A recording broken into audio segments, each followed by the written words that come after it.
Hello, everybody. Welcome back to another episode of Car Reviews with SaturnSpotter. I got I got a new mic, which I'm hoping sounds better. It's hard to tell because the other one sounded good also, but this one's supposed to be like higher quality apparently, or more made for this exact situation. So we're gonna test it. If you guys think this one's better, let me know. If you think the other one's better, let me know, because I have no idea.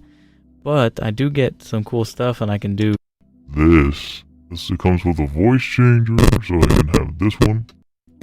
Or this one. Or this one. But I'm having a little bit of like feedback glitch right now, which you might hear throughout the course of this episode. I don't know how to fix it right now. I've been messing with settings. I've been messing with wires. But you may hear it like when I stop talking especially. There's a little bit of feedback. Maybe it doesn't come through in the recording. Maybe it's just me. Hopefully that's the case. But I have a option here where, as you notice, when I start talking, the music gets quieter. And when I stop talking, the music gets louder. I have a little voiceover kind of setting here, which is really cool. But I also got some cool stuff like this.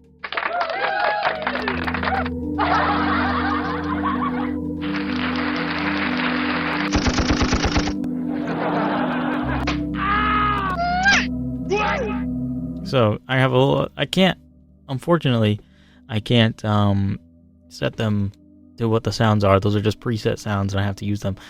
But I mean, hey, they're still cool because I can make a joke, and then when it's just like, quiet, I can be like, ha ha ha, Subaru, ha ha, and then I can just, then it's not so quiet and boring, and it doesn't feel like I'm alone as much.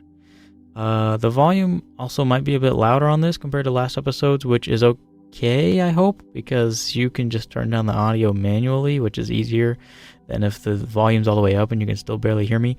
So usually that's what you want, because then all you have to do is turn the volume down, and then you can hear me at whatever volume you want. So that's what we're going for here. But, yeah, hope you guys have had a good week. I had a very interesting, busy day today. I work with sewer water. If you didn't know, I work with wastewater, and, it got kind of messy today. But it's not a bad job. Ooh, okay, the feedback. There's a lot of feedback. I'm going to try to avoid that as much as possible, but it's just going to do what it wants to do sometimes, and as of right now, there's not much I can do about that, so I'm very sorry if that hurts your ears or your speakers or anything like that. I apologize. I did not mean to do that. But, yeah, I guess today's subject is about Subaru. I didn't know what car I wanted to do today. I wasn't sure, but I've figured I do like Subarus, and I haven't done a Subaru episode yet, so I figured I'd check it out.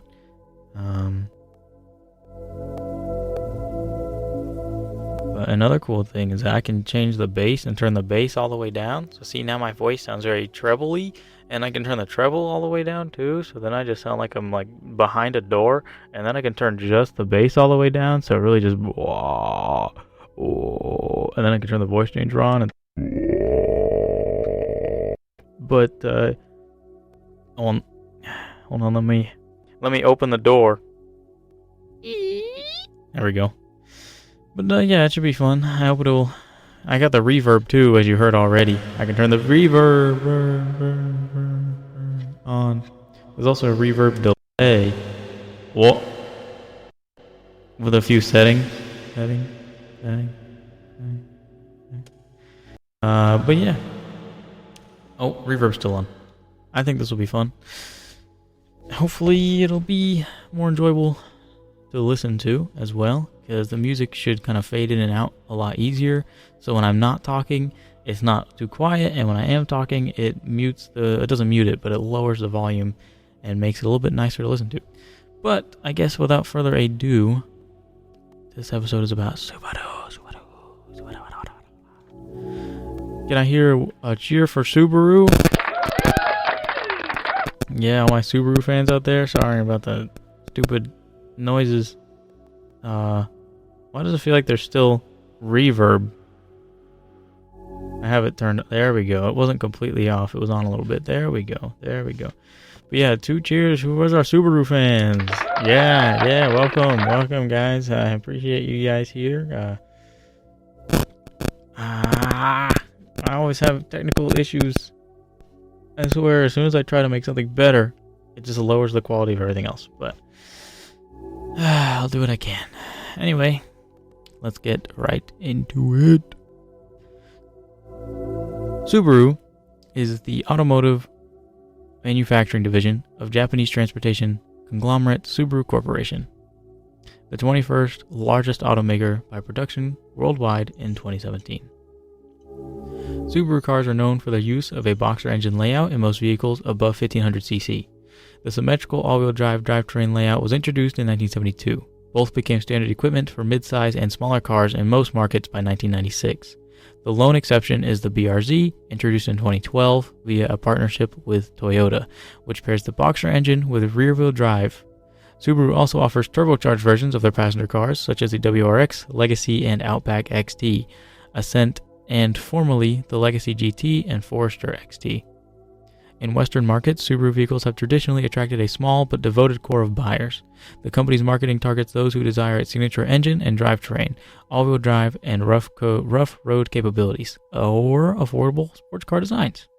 Subaru is a direct translation from Japanese for the Pleiades star cluster M45, or the Seven Sisters, one of whom tradition says is invisible, hence why there's only 6 stars on the Subaru logo and not 7. Which in turn inspires the logo and eludes the companies and merged and create FHI. Oh man, this is really frustrating. I'm sorry. I'll get it fixed. It's still new. It's a fairly new thing that I'm using, so I'll make sure to get it fixed and working later on.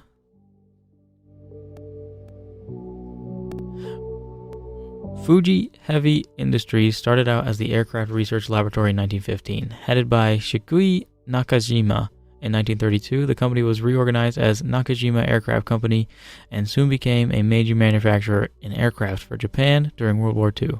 At the end of the Second World War, Nakajima Aircraft was again reorganized, this time as Fuji Sengoya Co. in 1946. The company created the Fuji Rabbit, a motor scooter with spare aircraft parts from the war. In 1950, Fuji Sangyo was divided into 12 smaller corporations, according to the Japanese government's 1950 anti-zaibatsu legislation. The Corporate Credit Rearrangement Act between 1953 and 1955, 5 of these corporations and a newly formed corporation decided to merge to form Fuji Heavy Industries. These companies were Fuji Kagoyo, a scooter manufacturer, coach builder, Fuji Jidosha, engine manufacturer, and Omiya Fuji Kagyo, chassis builder, Utsunomiya Sharu, and the Tokyo Fuji Sangyo Trading Company. I don't speak Japanese. I'm working on it. I'm learning Japanese. I just don't speak Japanese right now. But, eventually I'll get there, and it'll be a lot easier to pronounce the things that I just said. Kenji Kita, CEO of Fuji Heavy Industries at the time. I'm trying to not talk when that's happening because it's only going to make it worse. Wanted the new company to be involved in a car manufacturing and soon began plans for building a car with the development code name P1. Kita canvassed the company for suggestions about naming the P1, but none of the proposals were appealing enough. In the end, he gave the company a Japanese name that he had been cherishing in his heart, Subaru, which is the Japanese name for the Pleiades star cluster. The Subaru, I'm pretty sure I'm saying that right. The first Subaru car was named the Subaru 1500. Only 23 were manufactured owing to multiple supply issues. Subsequently, the company designed and manufactured dozens of vehicles, including the 1500, the tiny air-cooled 360, the Sambar, and the 1000, which everybody knows who the Subaru Sambar. I wanted to show you the Fuji Rabbit that we talked about earlier because I forgot to put a picture of it, but that is the Fuji Rabbit. Pretty cool looking, if you ask me. I mean, for a moped, it's got a nice little special, unique design for a moped. Anyway, But we also heard just now about the Subaru 1500, which is this right here.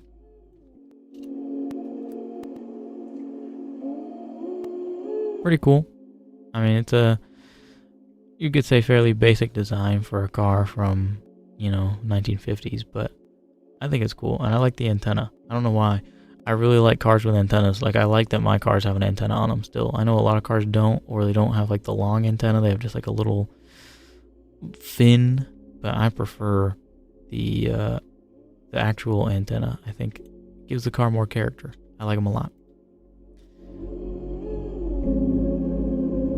But we also heard of course, the tiny air-cooled 360.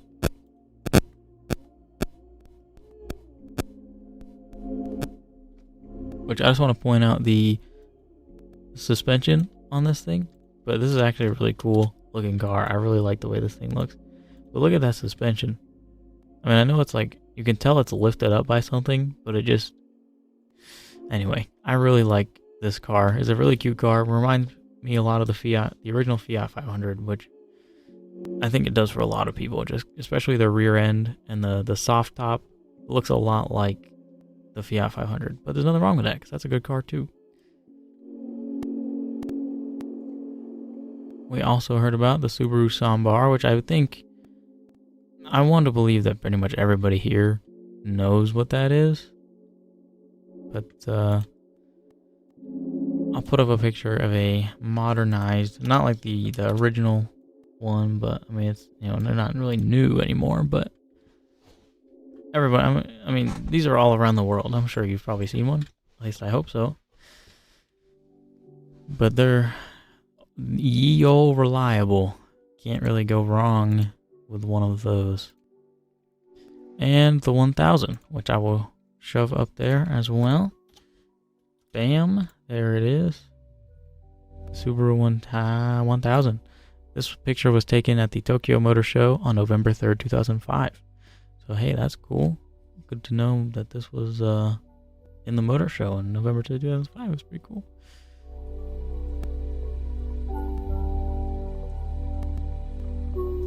Nissan acquired a 20.7% stake in the Fuji Heavy Industries, Subaru's parent company, in 1968 during a period of government-ordered merging of the Japanese auto industry in order to improve competitiveness under the administration of Prime Minister Eisaku Sato. Nissan would utilize FHI's bus manufacturing capability and expertise for their Nissan diesel line of buses. In turn, many Subaru vehicles, even today, use parts from the Nissan manufacturing Keiritsu. The Subaru automatic transmission, known as the 4EAT, is also used in the first generation Nissan Pathfinder. While under this arrangement with Nissan, Subaru introduced the R2, the Rex, and the Leon, the Brat, the I can't remember how to pronounce that. It's actually it's like Cyclone but with an A instead of a C. The Alcone, I'm pretty sure. The Legacy, the Impreza, and the Forester. So we got a lot of pictures to go through here. We got the R2, which is fairly similar to what you see on the screen now, but that's usually how car manufacturers work anyway. They all kind of look similar. At least they used to. That's not as much of the case anymore.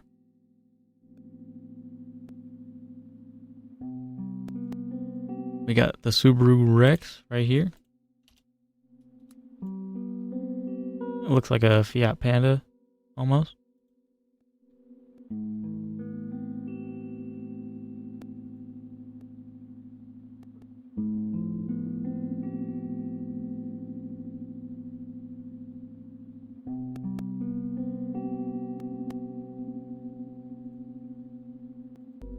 Okay, I paused for a second there because I realized that this music is not something that I can upload on YouTube. So I was gonna, re-record what I already recorded, but I really don't want to. So instead, I'm just gonna not get monetized for this on YouTube, and I'm just gonna take the hit.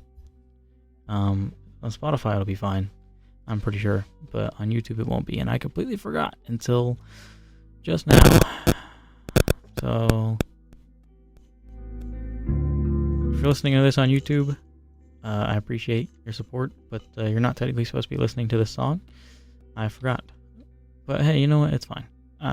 Even though there's a good chance this is going to be the one that doesn't get monetization, and this is going to be the one that gets like 10 million views on it.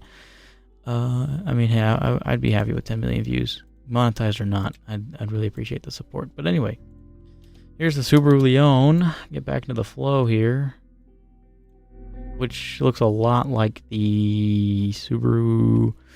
It's like the Subaru Brat, but as a sedan instead of a little truck thing, which the Subaru Brat is pretty cool. If you don't know what the Subaru Brat looks like, I highly recommend.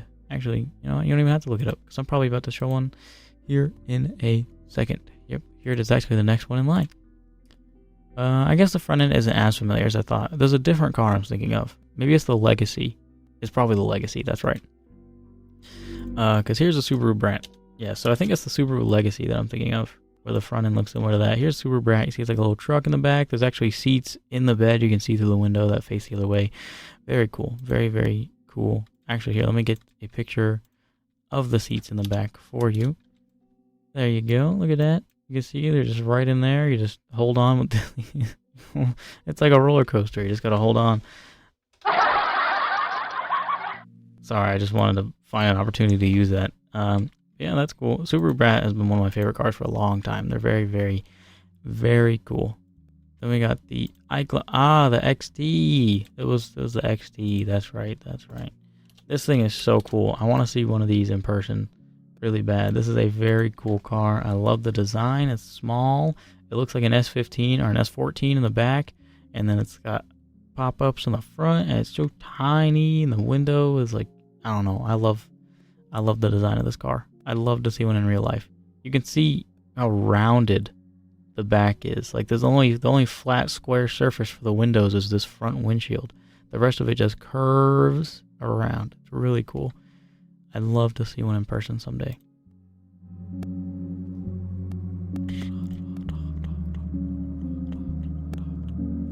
Okay, yes, so Subaru Liberty.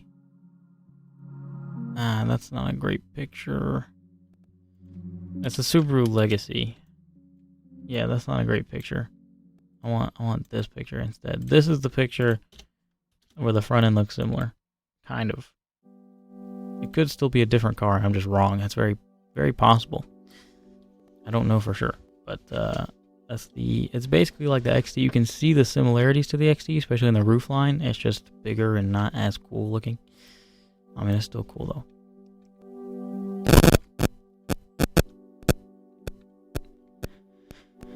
I am very sorry about that. We got the Impreza, the first generation Impreza, which of course I think we all know and love. The first generation Subaru Impreza.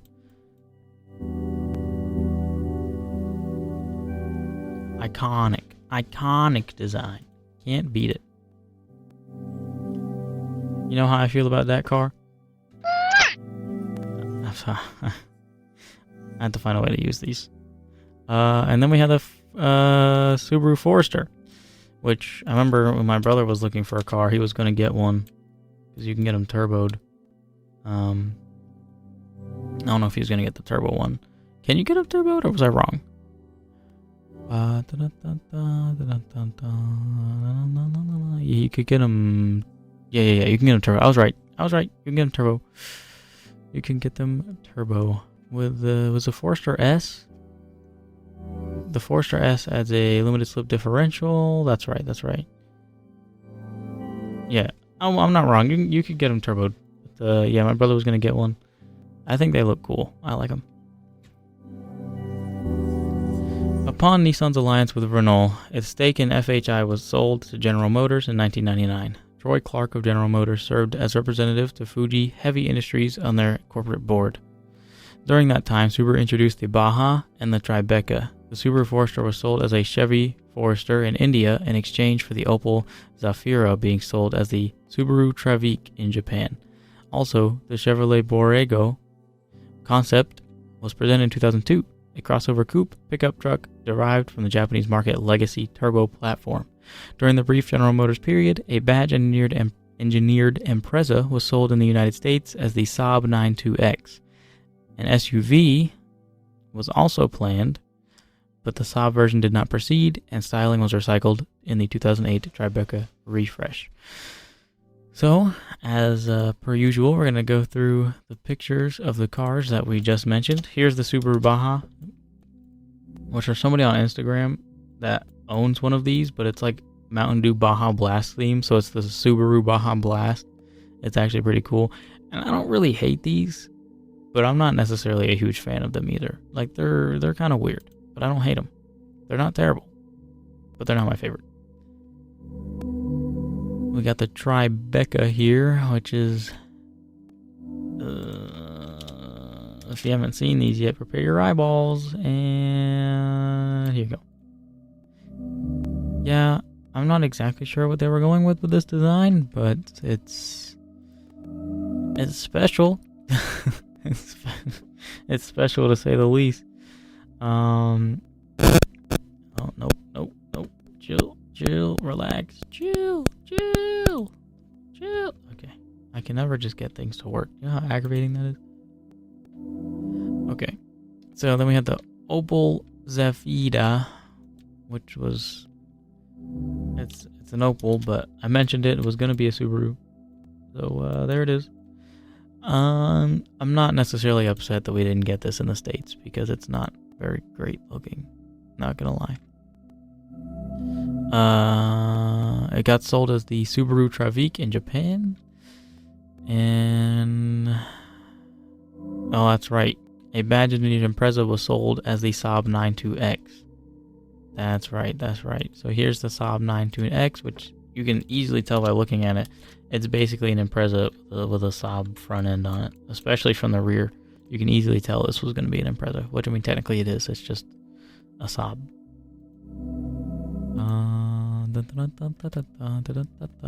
GM liquidated their holdings in FH1. Blah, blah, blah, blah, blah, blah. GM liquidated their holdings in FHI in 2005. Nearly all Saab Subaru joint projects were dropped at the time, other than Subaru supplying parts for the Saab 92X. Toyota Motors bought a little over 40% of GM's former FHI stock, amounting to 8.7% of FHI. The rest of GM shares went to Fuji stock buyback program. Toyota and Subaru have since collaborated on a number of projects, among them building the Toyota Camry in Subaru's Indiana, U.S. plant beginning April 2007. Subaru introduced the Exige in 2008. Let's get a picture of that thing. This car is definitely not a car that came to America. Was not sold here to my knowledge. This picture was from Australia, so that's not America. So I don't think they were available. I don't think they're available in the U.S. Okay, what if I do that? Will that fix it? I don't know. That makes it sound weird, but we'll see. I gotta pop my bag real quick. Oh yeah. That helps. Okay, so they're Subaru Exige. Toyota increased their share of FHI to 16.5% in July 2008. Subsequently, Toyota and Subaru jointly developed the Subaru BRZ, first sold in January of 2012. Toyota sold the BRZ as the Scion FRS until 2018, where it was renamed the Toyota 86 due to the discontinuation of Scion in 2016, RIP. Around the time of Toyota, actually speaking of that, if you want to, you can go check out my Scion episode if you haven't listened to it yet. Thank you very much. Around the time of Toyota's increased ownership, Subaru also declared that they would no longer develop their own K cars and trucks, instead selling rebadged products from Toyota's Daihatsu subsidiary. This allowed Subaru, a small manufacturer, to focus on their core of boxer engine family cars. The last of Subaru's own K vehicles to be built was the 6th generation Subaru Sandbar, which was taken out of production in March 2012 after 54 years of continuous manufacturing in this category. Dang, 54 years. They only had, a few more years to go. They would have been at 100. I was going to do the math, but I'm tired. I've been working all day. My contacts are drying out. It's hard. Everything's hard. It's hard being here, man. It's so hard. I mean, it's not that hard. It's just a little annoying. Some of the advertising slogans Subaru has used in the past include inexpensive and built to stay that way, from the 70s to the 80s. The world's favorite four-wheel drive, which was in the UK, and then This is French for the more you think about it, the more you want to drive it. That was a French advertisement. And then there was, we built our reputation by building a better car. What to drive? The beauty of all-wheel drive. Driven by what's inside. Think, feel, drive. Love is what makes a Subaru, which you probably remember that one the most. That was in the early 2010s. And the current one is confidence in motion for North America. All for the driver, but it's like the number 4 because it's like 4-wheel drive, and that's in Australia. And then uncommon engineering, uncommon stability, uncommon road holding, uncommon sense in the UK, which that's way too long to be a thing. And then technology that gives you confidence in motion is the Southeast Asia Subaru advertisement. It's interesting how the slogan is different for the continent that it's on. It's kind of crazy that it's like they know around the world people will be affected by different slogans, so they have to change it. That's pretty interesting to me. In the 1990s, an ad firm hired by Subaru found the all-wheel drive cars were popular among lesbians. The company started including subtle marketing to this demographic. Well, that's interesting. I just figured that's interesting little fact to add in there. Just want to add that in there, yeah, anyway. Thanks for to the live audience. Glad you guys thought that was funny. According to Automotive Lease Guide, Subaru ranked second place in vehicles that have the highest overall predicted resale values among all industry and all luxury vehicles for MY 2009. The awards are derived after carefully studying segment competition, historical vehicle performance, and industry trends. According to a study done by J.D. Power and Associates for the 2008 Customer Retention Study, Subaru ranked at 50.5%, which was above the national average of 48%. Subaru launched an animation series, Wish Upon the Pleiades, which is a Japanese anime, developed jointly with Gainax. I haven't actually seen this yet. The 4-part mini-episode series was released on YouTube on the 1st of February 2011. It featured a magical girl plot with a Subaru as a leading protagonist. Huh. I might go check that out just because I haven't seen it yet. I kind of want to look it up. Hokago no Pleiades. Hokago no Pleiades is the Japanese for it. I'm going to look it up. Season 1, Episode 1 came out in 2015. Oh, it's actually on Crunchyroll. It's not even on... Oh, here we go. Okay, it is on YouTube. Can you hear it? Let me pause the music. I'm already getting copyrighted for this video, so at this point it really does not matter. Actually, here, let me see if I can put it up on the screen for you. We can watch a little bit of it. If you want.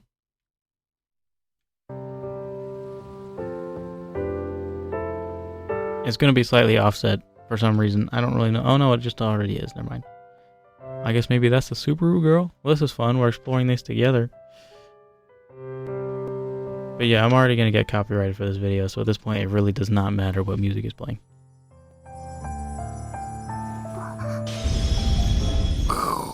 Crazy. Oh, there's the stars. It was only 6 minutes, by the way. Is there like talking in this? Oh, come on, give me a break. I'm not sure if there's any talking in this. I also don't know how much of this I'm allowed to show. I'm assuming I can show all of it.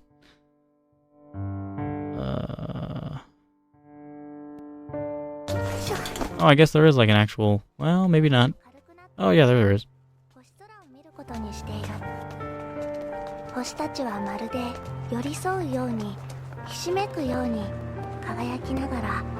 It's so it's all about stars and Subaru, I'm assuming.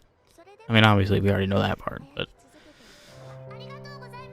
arigato. Yeah, I get it. I get it. I'm not going to actually sit here and watch this whole 6-minute thing. We're just going to do a little, I want to see where the Subaru comes in. Where's the Subaru? I don't see the Subaru. Unless I understood it wrong. And it's actually like, she is a Subaru, not she has a Subaru.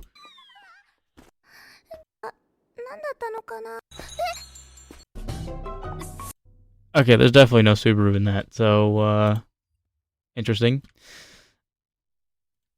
Well, that's what happens when you, watch this podcast. We learn together. Well, I mean, kind of. Most of this I already, learned so that I could tell you about it, but the rest of it, we learn together. So I guess go watch that if you want. I didn't actually see a Subaru in it. I guess like the girl is just a Subaru or something, or it's just mostly about the stars and not actually Subaru the car. But I mean that's what it said it's about. But I mean, there's who knows at this point, who knows? Because I know I don't.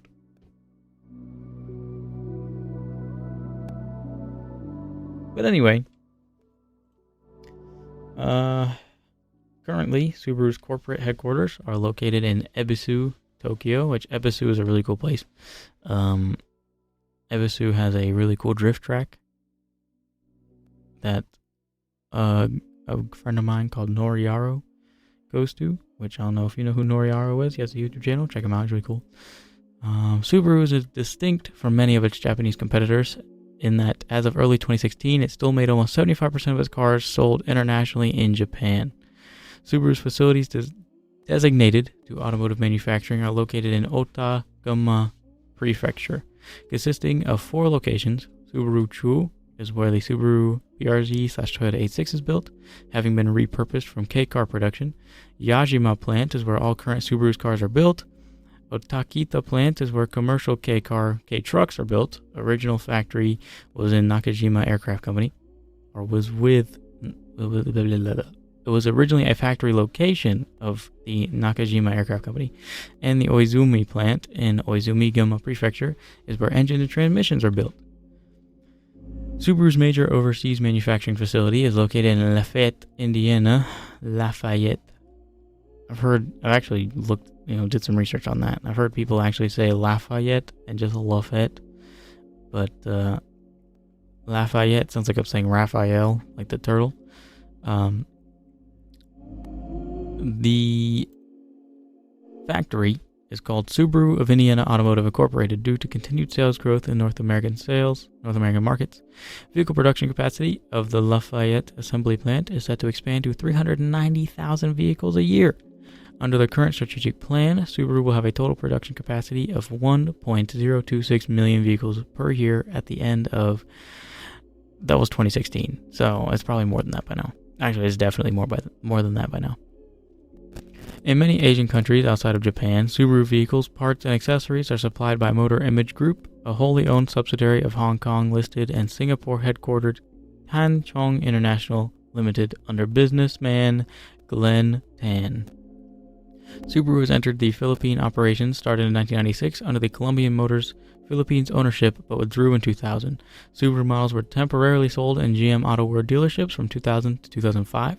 The brand re-entered the market in 2006 under the new management by Motor Image Filipinas Incorporated. Subaru has 17 dealerships in the country. We got Green Hills, Pasag, Manila Bay, Alabang, Davao, Cebu, Cagayan de Oro, Iloilo, Santa Rosa, Batangas, Bonifacio, Globe City, Taguig, General Santos, Cavite, Legazpi, Albi, Camarines, Bacolod, and Pampanga. That's the first time I've ever actually said any of those words out loud, so I severely apologize.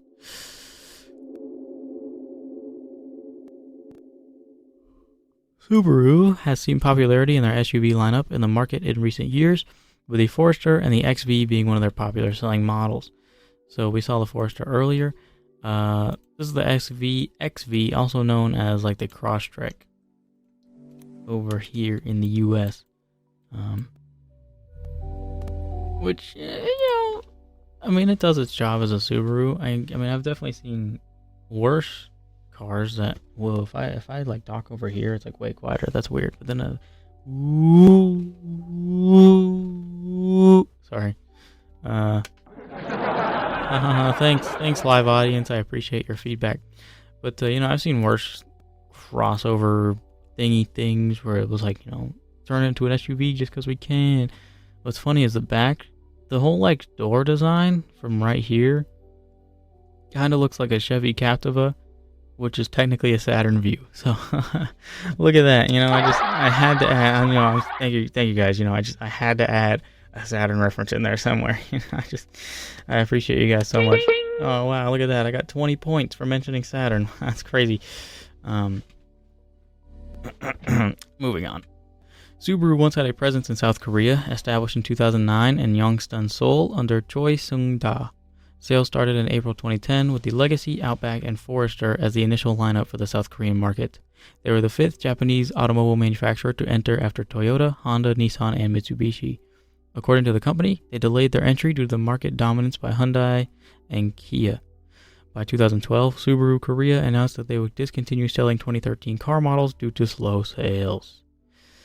On the 23rd of April 2019, Subaru officially opened its production plant in Lat Krabang, Bangkok, Thailand. The plant is a joint venture between Subaru Corporation and Hong Kong-listed Tan Chong International, which holds a 74.9% percentile stake. The factory was formerly a Mitsubishi Fuso factory that was repurposed and will supply Subaru vehicles to our markets in Asia, including Australia and New Zealand. According to media interview with Glenn Tan, the plant will have a maximum capacity of 100,000 vehicles per year and up to a maximum of 4 models to be manufactured. Current production in 2019 is planned for 6,000 vehicles for Forester models only, which is now 2024, which I almost said 2023. So that's definitely not accurate anymore. Indonesia has been supported by PT Plaza Auto Mega since February 2020. In 1974, Robert Edmiston was finance director at sports car manufacturer Jensen Motors. When the company went bankrupt, he used a £6,000 redundancy payout to set up an International Motors, which acquired the UK franchise for Subaru and Isuzu. The Coleshill-based company is still parent for Subaru in the UK. So that's how we got Subaru in the United Kingdom. Next is Subaru in Australia. Subaru have operated in Australia since the mid-1950s with imports of the 360 and FF1 Star 1000. Official operations began since 1973 and have multiple showrooms across the country. Woo, yeah, woo. Where's the... there we go. Thank you guys. Thank you so much. Subaru of America was established in 1968 in Bala Cynwyd, Pennsylvania by Malcolm Bricklin and Harvey Lamb and relocated to Pennsauken, New Jersey shortly thereafter. In 1986, SOA relocated to Cherry Hill, New Jersey, and Fuji Heavy Industries, now known as Subaru Corporation, acquired full ownership in 1990. In 2018, SOA relocated to a brand new headquarters in Camden, New Jersey. SOA operates regional offices, zone offices, and parts distribution centers throughout the United States. SOA also operates port facilities on both the West and East Coasts. In 1989, Subaru and then partner Isuzu opened a joint factory in Lafayette, Indiana called Subaru Isuzu Automotive, or SIA, which initially manufactured the Subaru Legacy and Isuzu Rodeo.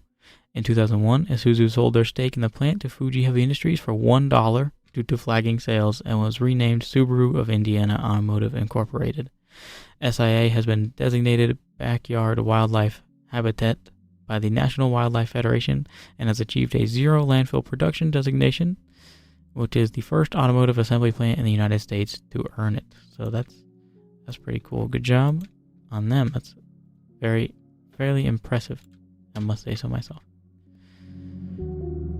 Let's see.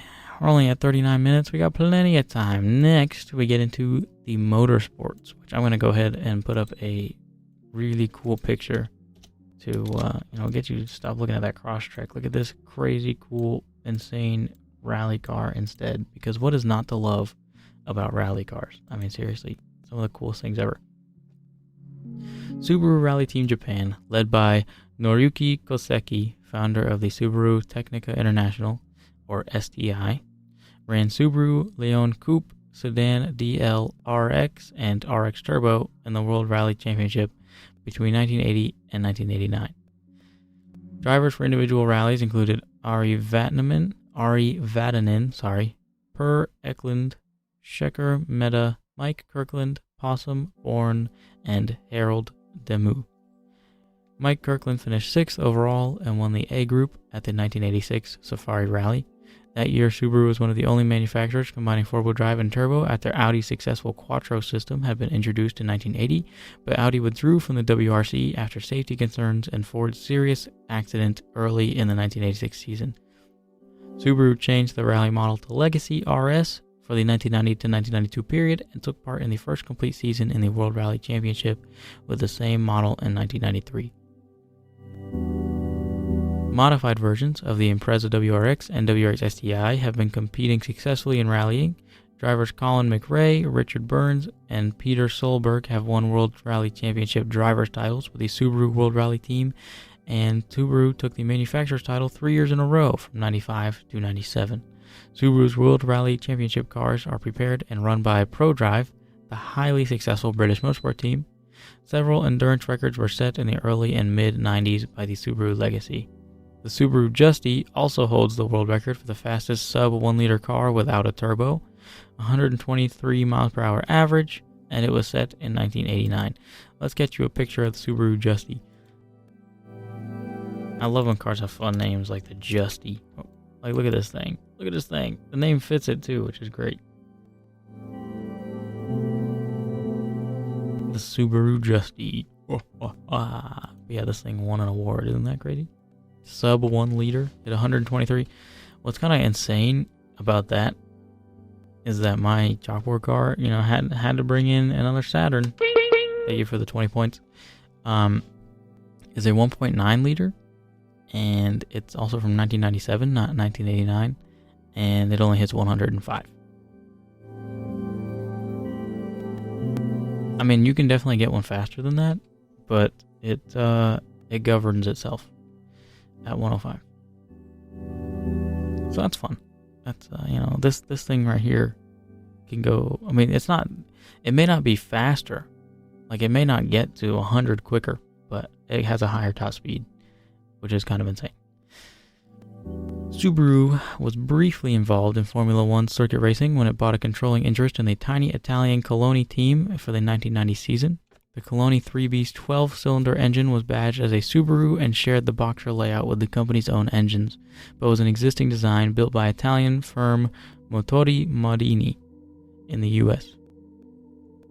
The cars were overweight and underpowered, and the partnership broke down before the season finished. With the rise of rally racing and the import scene in the U.S., the introduction of highly anticipated Subaru Impreza WRX in 2001 was successful in bringing high-performance all-wheel drive compact cars into the sports car mainstream. Subaru supplied a factory-backed team, Subaru Rally Team USA, for Rally America, and won the driver's title 6 times, most recently in 2011 with David Higgins. Grassroots Motorsports awarded Subaru with the Editor's Choice Award for 2002. Since 2005, Cusco Racing have entered an Impreza and a BRZ into the Super GT Championship. In 2008, the Impreza was the first four-door and first four-wheel drive vehicle to win a race. Starting in 2006, Subaru of America, as the official distributor of Subaru vehicles in the United States, participates in the Subaru Road Racing Team with a Subaru Legacy 2.5 GT Spec B in the Grand Am Street Tuner class. In 2010, SRRT campaigns a Subaru Impreza WRX STI in the Grand Sport class. In 2011, SRRT switched from the hatchback to a 2011 Subaru Impreza WRX STI sedan. Talk about a long name. On the 16th of December. On the 16th of December 2008, it was announced that Subaru would no longer be competing in the World Rally Championship. This decision was made by Subaru's parent company, Fuji Heavy Industries, partly as a result of the economic downturn but also because it felt Subaru had achieved its sporting and marketing objectives. Ikuimori denied that alterations to the WRC technical regulations in 2010 or a rumored deterioration in the working relationship with ProDrive had any impact on the decision. He also said that the possibility of a Subaru car back on the top category WRC in the future is not zero, but for this moment there can be no assumption of a comeback. Also, I did that voice change on purpose. It was not an accident. I just wanted to use it because it's new and it's cool and it's fun. In 2011, Mark Higgins used a stock Impreza to set a lap record at the Isle of Man TT course. In 2016, Higgins again broke the record in a modified WRX STI. The Isle of Man TT is crazy. I don't know if you've ever seen people do the Isle of Man TT race, but that's one of the most dangerous races of all time. On May 4th, 2012, Subaru Rally Team USA announced that new rallycross team, Subaru Puma Rallycross Team USA, will participate in the 2012 Global Rallycross Championship season with Dave Mirra, Bucky Lasek, and Sverre Ishasen. They also competed in the 2014 FIA World Rallycross Championship. Also, in 2012, Subaru became the naming rights sponsor of the chief domestic road cycling competition in Australia, the National Road Series. The Impreza has won hill climbs such as the Silverstone Race to the Sky and Mount Washington Hill Climb Auto Race, which is pretty cool. It's winning hill climb races too. In 2008,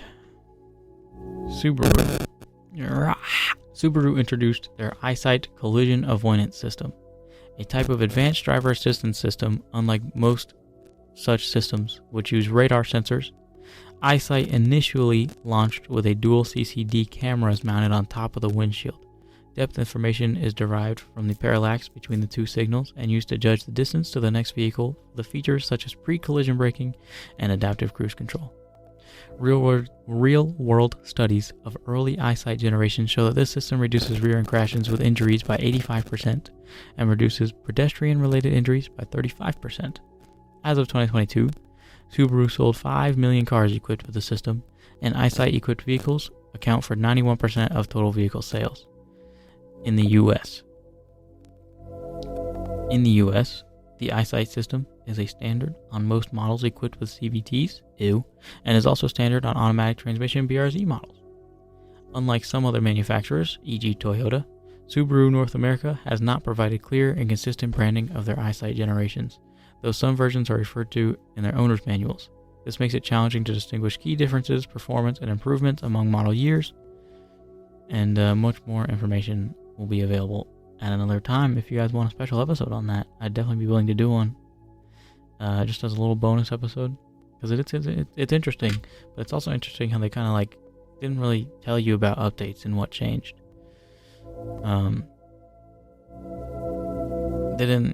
They weren't very public about what they did and what they changed and stuff like that, which, I mean, hey, good for you, I guess, but would have been cool to compare and contrast the differences between the previous model and the current model. But, hey, do I know? Thank you. Oh, wow, the live audience. You guys are so kind today. Wow, thank you guys so much. I'm so sorry.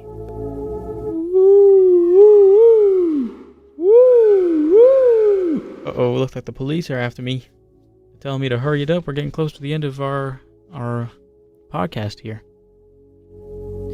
Okay, so pick one. You want to hear about diesel, electric vehicles, electronics? Pick which one of those three. Diesel? That's what I thought. The 2007 Frankfurt International Motor Show saw Subaru introduce a horizontally opposed water-cooled common rail turbo diesel using a variable geometry turbocharger called the Subaru EE engine, the first of its type to be fitted to a passenger car. Volkswagen had experimented with this idea during the 1950s and made two air-cooled Boxer prototype diesel engines that were not turbocharged. Volkswagen installed one engine in a Type 1 and another in a Type 2. The Subaru engine was rated at 110 kilowatts, or 148 horsepower, and 260 foot-pounds of torque with a displacement of 2 liters. In March 2008, Subaru offered the Legacy sedan and wagon and the Outback wagon with a 2-liter turbo diesel in the EU, with a 5-speed manual. What? That sounds so cool. Dude, why can't we get that in the US? A 2-liter turbo diesel with a 5-speed manual? That sounds like so much fun. In September 2008, Subaru announced that the Diesel Forester and Diesel Impreza will be introduced at the 2008 Paris Motor Show, with Forester sales to begin October 2008 and Diesel Impreza sales to start January 2009 in the UK. The Forester and Impreza will have a 6-speed manual transmission, whereas the Legacy and Outback will have a 5-speed. Either way, that's really cool. Don't worry, we'll get to electric vehicles too for you electric vehicle interesty people out there. And we will start right now. In June 2006, Fuji Heavy Industries launched its Subaru Stella plug-in electric vehicle, which is a K-car equipped with a lithium-ion battery. The vehicle has a short range of 56 miles, but it actually costs more than the Mitsubishi IMI EV at 4.3 million yen, which is $44,860, including Japanese government consumption taxes with an exemption of $2,240. It also qualified for a rebate from the Japanese government of up to $14,200, bringing the price down to $30,660.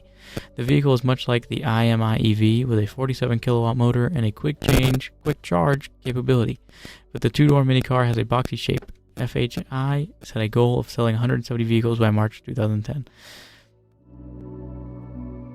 Here, let me pull up a picture of the Subaru Stella for you, which is interesting how it's electric, but it doesn't look like a Tesla or anything.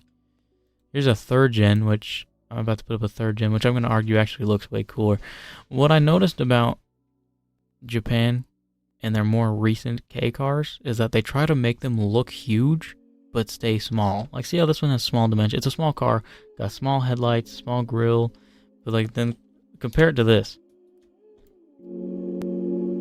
They try to make the car look big while keeping it small for the K car benefits, which is actually really cool. Like, I like the way this looks. I would not be angry looking down the road and seeing this. I don't necessarily want one. I mean, it'd be cool to have one in the US because they're, not from here, but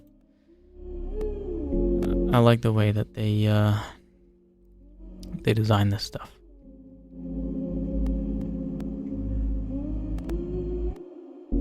In Japan, Subaru tested 2 electric vehicles called the Subaru R1E and the Subaru G4E between 2003 and 2009. Here's the G4E.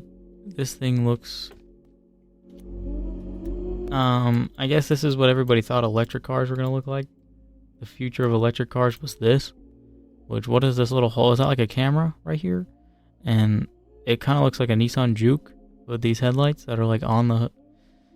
I mean, I don't hate it, but it's not great. Like, I'm not, like... I'd rather look at this than a 2009 Toyota Camry, if we're being honest. Or like a Prius C, for example. But I still don't necessarily like it. I just like that it's different and unique. But like, here's a back shot, if you will. Okay, I'm not gonna do that again. Okay, I'm sorry. The electronics do not like that I did that. Here's the... Okay, I'm liking this angle a lot more. This looks a lot better. I do not like the color of the interior, but the interior itself looks really, really sick. Oh my god, you know what that looks like? Hold on. I'm going to show you exactly what the interior, what that chair looks like. Give me one second. What's a good one? Where's a good one? Don't worry, this is totally worth it. Give me 1 second. Here we go. The interior looks just like this piece of meat. I'm not alone, right? Right, thank you, audience. I know you guys see it, but I'm not alone. You guys see that too, right? I'd like the design, though. It looks cool design-wise. I just had to point that out. But I like the back. I like the back a lot more than the front. It looks a lot better, and I like that the Subaru logo is actually glowing. But good on them. Is there any more pictures? No, that's the only 2 pictures of it. And I will look to see if there's anything for the R1E. Oh, there is. Okay. This doesn't look as futuristic. That one was more like a concept car. This is more like an actual EV. I mean, it's just a normal car that they threw a battery in. But it's still cool. Still cool to see. Any more pictures of it? Nope. That's the only picture that exists, apparently. Interesting. The Subaru Hybrid Tourer concept is a 4-seat vehicle with gull-wing doors that combines a 2-liter turbocharged direct-injection gasoline engine with a continuously variable transmission on two-axle mounted motors. A lithium-ion battery pack provides energy storage for the vehicle. Here's the Hybrid Tourer. This is very interesting. This actually doesn't look too far from how their newer vehicles kind of look, just like front-end design-wise. The rest of the car, obviously not. I don't mind this. This reminds me a lot of the Astra concept, the Astra Sport concept. I don't know if you guys saw that.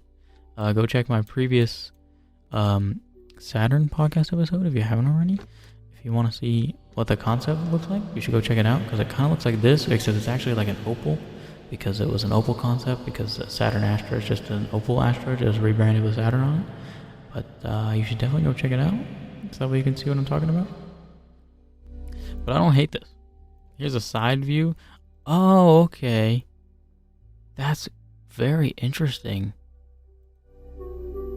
It's just very weird. I don't hate it, but it's very, very different. I definitely don't hate it, though. It's kind of nice. Like, look at that steering wheel. This is cool. Are those the pedals? Is that a clutch? Or is that just somewhere to put your feet? I don't get that. There's definitely not a clutch in this thing. This is cool. I actually like this one. I do not mind this one. Of course, unfortunately, it never actually got produced, but it's pretty cool.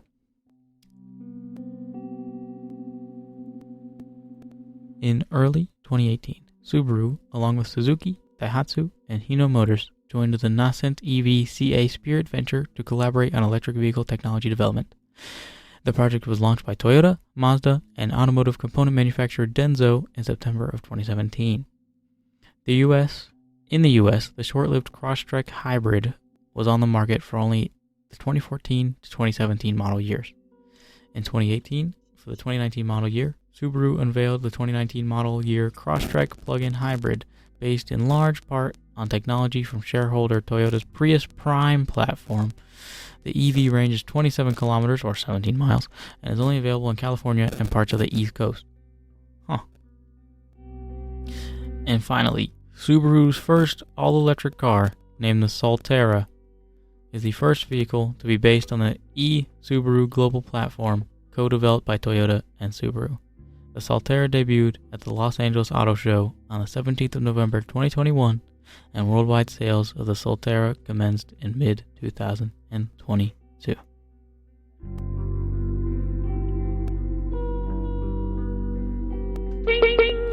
I'm not too sure why it kind of came across. I guess it was just the music, but it had like a sad ending for some reason. But that's it. That's it for Subaru. I mean, there's like a little bit more here, but I got the main important stuff that I wanted to get.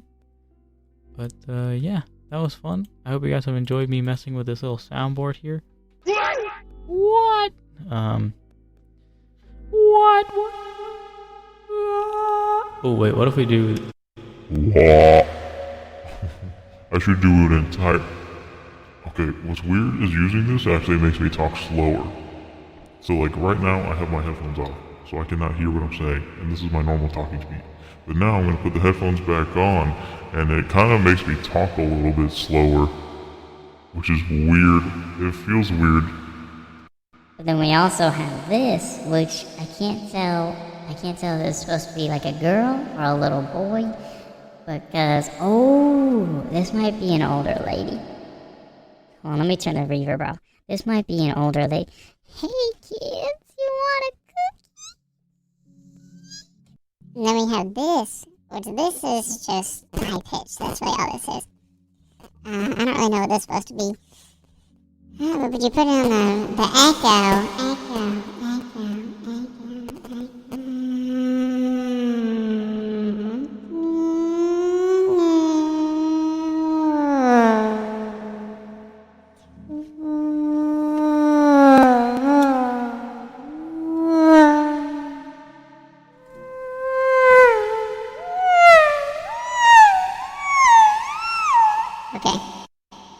is it? Oh, right.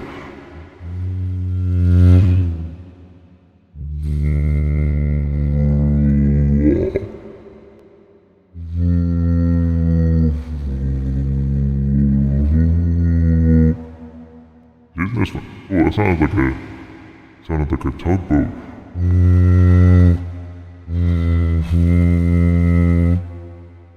You're like the echo. Oh my, I'm so sorry. I'm so sorry.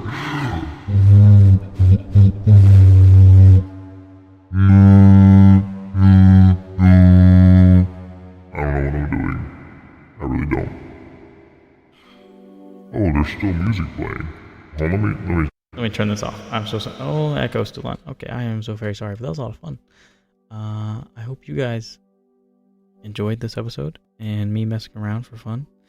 And yeah, if you guys could, please go, if you're watching this on YouTube, hit that subscribe button and that like button and check out the other videos on my channel. It supports me a lot and I really appreciate it. If you're listening to this on Spotify or Amazon Music and hopefully soon to be Apple Podcast or Apple Music, Apple Podcast. If you could please hit that little follow button. And I know Spotify has an option to rate the podcast, so please rate it the appropriate rating that you feel. I greatly appreciate it. And I don't know about Amazon Music or Apple, but they might have that.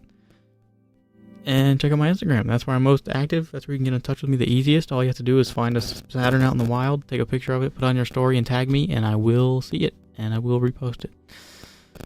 And yeah, I appreciate you guys so much. Thank you all for the support. And I'll see you all next time. Goodbye, live audience. Thank you so much. I had so much fun. Thank you guys. You stopped cheering really fast. Can you? Thank you. Thank you. Yeah, I'll see you guys next time. Thank you so much. And yeah. Bye, guys. Bye. Oh, hold on. There we go. Bye.